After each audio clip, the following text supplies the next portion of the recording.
கார்த்திக், ம் இப்படி எப்பவுமே போனை பார்த்துக்கிட்டே இருக்காது. ம் ஒன்னு போனை பாக்குற, இல்லைன்னா டிவியை பாக்குற. கண்ணு போயிட போகுதுடா. அப்படி பார்த்தா உலகத்துல பாதி பேருக்கு இப்ப கண்ணே இருக்கக்கூடாது. ம் சும்மா இருமா. எது சொன்னாலும் பதில் கொண்டு சொல்லு. இந்த ம் நீ சீக்கிரமே கண்ணாடி போடலனா என் பேரை நான் மாத்திக்கிறேன். ம் அனுஷ்கா சர்மான் மாத்திக்கோ, ஏன் கரெக்டா இருக்கும். சரி, உள்ள என்ன பண்ணிட்டு இருந்த? மெய்ட் புதுசா வந்திருக்காங்கல்ல, அவங்களுக்கு கொஞ்சம் கைட் பண்ண. ஏன் சித்ராக்கா வரலையா? அவங்களுக்கு உடம்பு சரியில்லை. இன்னையில இருந்து கொஞ்ச நாளைக்கு அவங்க அக்கா தான் இங்க இருப்பாங்க. ஓ, அவங்கள பார்க்க இங்க அடிக்கடி வருவாங்களே. அவங்களே தான். ஓ, உன்னை பார்த்தா அப்படியே பாசத்தை உருக்கி ஊத்துவாங்களே, கரெக்டா?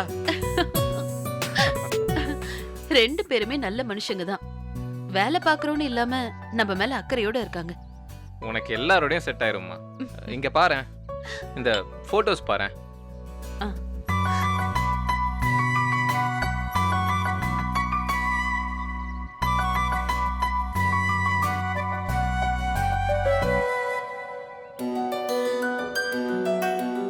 இதெல்லாம் எப்படா எடுத்த?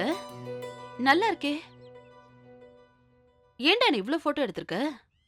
அழகா இருந்த, அதான். அப்ப அழகா இல்லைன்னா எடுத்திருக்க மாட்டேன். அதான் அழகா இருக்கே, அப்புறம் என்ன அழகா இல்லனா? நல்லா இருக்கு. இதோட போதுமா? இதுக்கு மேல பார்க்க வேணாம். ஏன்? இல்ல, சில பல செல்ஃபிகள்லாம் இருக்கும், அதெல்லாம் நீ பார்க்க வேணாம்.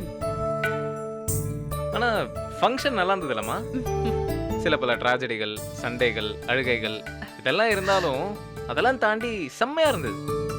ஊர்ல நாம 2 பேர் மட்டும் தனியா இருந்துட்டு இங்க ஃபர்ஸ்ட் டைமா ஒரு பெரிய ஃபேமிலி ஃபங்க்ஷன் அட்டெண்ட் பண்ணோம்ல, நல்லா இருந்தது. ஆமா, எங்களெல்லாம் கட்டி விட்டு தாத்தா இந்த வயசானவங்களை மட்டும் கூட்டு போய் ஏதோ சொன்னாரு, என்னது அது? நான் வயசானவளா? இப்பதான் நான் அழகா இருக்கேன்னு சொன்னேன். இல்ல, அதுவும் உண்மை, இதுவும் உண்மை. போடா.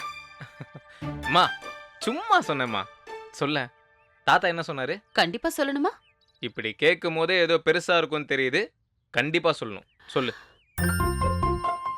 தாத்தா ஒரு முக்கியமான விஷயத்தை பத்தி பேசினாரு. அதான் என்னன்னு கேக்குறேன். நீங்க எல்லாம் சேர்ந்து ஒரே காலேஜ்ல படிக்கிறது, நல்லா பேசுறதுன்னு இந்த ஜெனரேஷன் ஹெல்தியா இருக்குன்னு சொன்னாரு. இதையா தனியா கூட்டு போய் சொன்னாரு? இத சூப்பர் பசங்களாம் எங்களே கூட்டு போய் சொல்லிருக்கலாமே. இல்ல, நீ என்னமோ மறைக்கிற, வேற என்னமோ இருக்கு. ஆமா, இதே ஹெல்தி ரிலேஷன்ஷிப் நம்ம ஃபேமிலில நிலைக்கணும்னா நாங்க யாரும் எங்க பசங்களை சொந்தத்துல கல்யாணம் பண்ணி தரக்கூடாதுன்னு சொன்னாரு. கல்யாணம் பண்ணி தரமாட்டோம்னு நாங்களும் சத்தியம் பண்ணோம். அம்மா, சத்தியம் பண்ணா அதை ஃபாலோ பண்ணணும்ல. ஆமா, அதுல என்ன பிரச்சனை?